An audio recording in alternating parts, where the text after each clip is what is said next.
تشرون لما قالت لا تيجي قرانا بدون يسوى سوباتي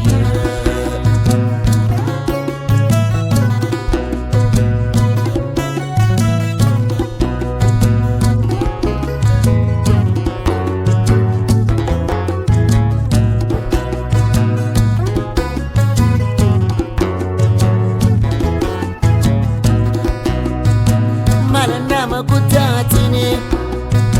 akan tirna lalte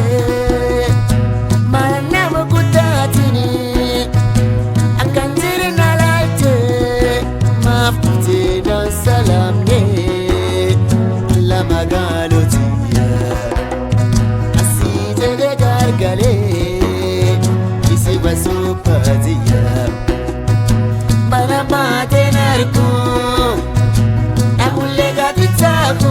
شكتيا سيادة تشرون لما قالوا تيا ياتيكي قرانا بدون يسوى سوباتيا